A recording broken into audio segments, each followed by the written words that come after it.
Have you ever felt that life keeps repeating itself, as if you've lived the same moments, faced the same choices, and met the same souls over and over again? What if time isn't a straight line but an endless, eternal, and inescapable circle? The myth of the eternal return is the idea that everything returns, that history, destiny, and even your own existence are bound to repeat. It's one of the most haunting and fascinating ideas in all of philosophy. And maybe, just maybe, it holds a secret about how to live with purpose, even in a world that endlessly repeats. The myth of the eternal return goes back thousands of years, to ancient civilizations that saw time not as progress, but as rhythm. To the Babylonians, Egyptians, and Hindus, time was a wheel. The seasons turned, stars rose and fell, kingdoms rose and collapsed, and all things came back to where they began. Nothing was truly lost, only reborn in another form. Life, death, and rebirth weren't separate events.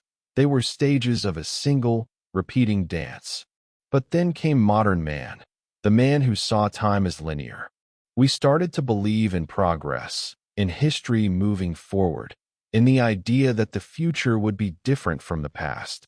Science, technology, and philosophy are all built on this belief. Yet beneath this march of progress, the ancient rhythm still echoes. The idea that nothing truly changes keeps haunting us.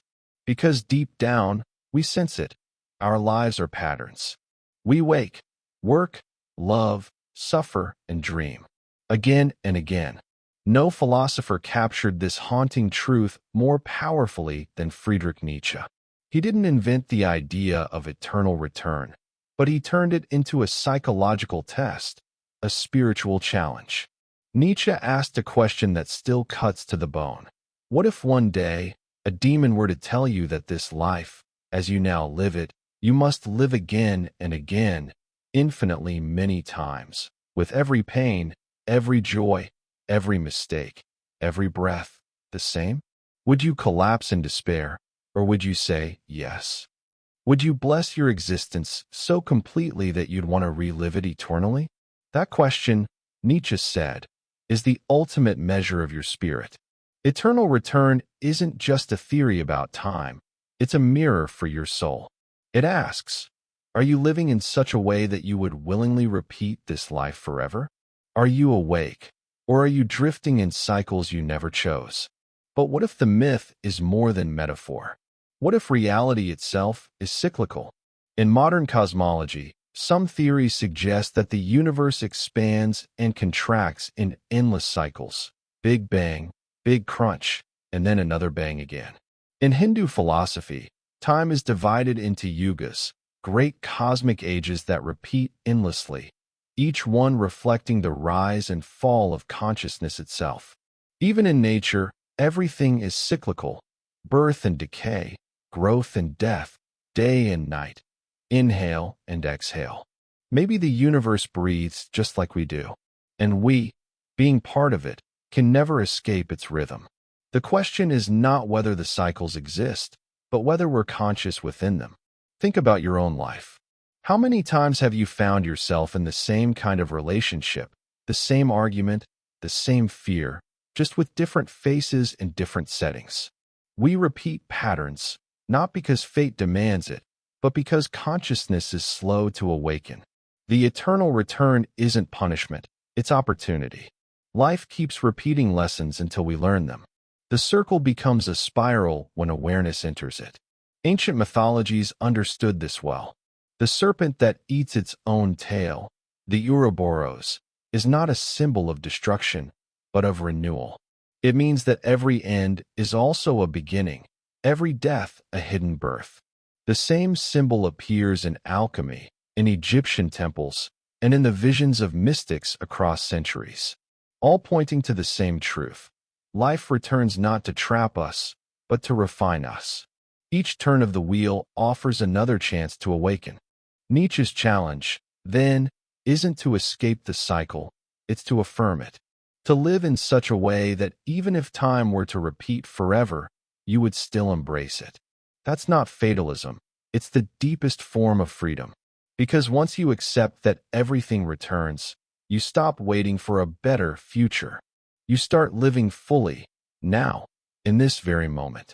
The Stoics had a word for this attitude, amor fati, the love of one's fate.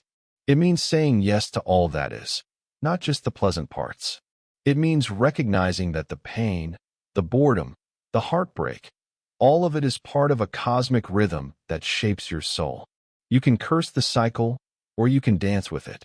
And maybe that's what enlightenment really is. Not escape from the wheel of life, but the realization that you are the wheel itself. When I think about the eternal return, I don't see it as a curse. I see it as a question that demands courage. If I had to live this day again, would I still speak these words? Would I still make the same choices? Would I still love, even knowing it might all return to dust? Because if I can answer yes, even once, then the cycle becomes sacred. Time becomes not a prison, but a song. Maybe that's the secret hidden in the myth, that eternity isn't something that begins after death. It's happening right now, in every breath we take, in every sunrise we witness, in every choice we repeat until we finally choose differently. The cycle doesn't end, but we can awaken within it. And that changes everything. What happens when we begin to see life not as a straight path, but as a circle of endless becoming? Something shifts inside us. We stop obsessing over the illusion of arrival. We realize there is no final destination, no perfect version of ourselves waiting at the end of time. There is only this eternal unfolding, again and again. The same sunrise, the same heartbeat, the same choice between fear and freedom. The myth of the eternal return doesn't imprison us. It invites us to wake up in the middle of the loop and see the pattern for what it is, a mirror reflecting our own consciousness. Carl Jung once wrote that what we do not make conscious returns to us as fate. Think about that. Maybe the cycles of your life are not cosmic punishments, but echoes of what you've left unresolved. The same types of people appear in your story because you haven't yet learned what they came to teach. The same emotions visit you because they still carry messages you refuse to hear. When you see this clearly, repetition becomes revelation. Every cycle is a doorway to awareness. And yet, most people run from this truth. We chase novelty, change cities, switch jobs, replace lovers, hoping to escape the pattern. But the circle follows us because it lives within us. You can't escape what you are. The moment you accept that, the entire rhythm of life begins to change. The pattern no longer owns you. You own it. There's a strange freedom in realizing that everything returns. It strips away the illusion of control.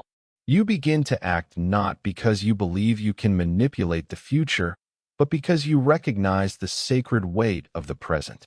Each gesture, each thought, each word becomes an eternal echo. Nietzsche said, "Everything goes, everything comes back, eternally rolls the wheel of being." To live with that awareness is to live with radical intensity. Nothing becomes trivial. Every decision counts forever. But there's also a deeper mystery hidden within the myth. If everything returns, does that mean we are trapped? Or could it mean that we are immortal? Maybe every moment we live is already eternal, looping infinitely through time, preserved in the vast memory of the cosmos. The thought is terrifying and comforting at once. If you suffer now, that suffering may echo forever. But so will every act of courage, every kindness, every spark of love. Eternity, then, isn't somewhere beyond death. It's the weight your choices carry right now. The ancients didn't separate the spiritual from the cosmic. To them, the cycles of nature reflected the cycles of the soul. The moon died and was reborn, just as the human spirit falls into darkness and rises again. The seed decays before it blossoms. The tide retreats before it returns. In every rhythm of nature, there is a lesson in surrender. The eternal return is not a call to despair, it's a call to trust. Nothing truly ends. What dies today prepares the soil for what will bloom tomorrow. So how do we live in harmony with the circle? Perhaps it begins with remembering. Remembering that life isn't something to escape from, but something to awaken to. When you see repetition not as monotony, but as rhythm, every day becomes an opportunity to perfect your dance. You may not control the cycle, but you can choose how you move within it.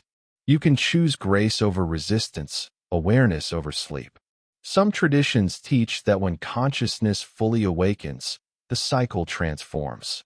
The wheel no longer binds the awakened soul. It becomes a mandala, a sacred design revealing the unity behind all things. You stop asking, "When will this end?" and start asking, "How can I live this moment so completely that I would gladly live it again?" That's when the eternal return becomes not a burden, but a blessing. We live in a culture obsessed with progress, with forward motion, with the idea that more is always better. But what if wisdom isn't found in the next achievement, but in the realization that everything you seek is already here, repeating itself until you notice? The myth of the eternal return whispers, "Slow down, look closer.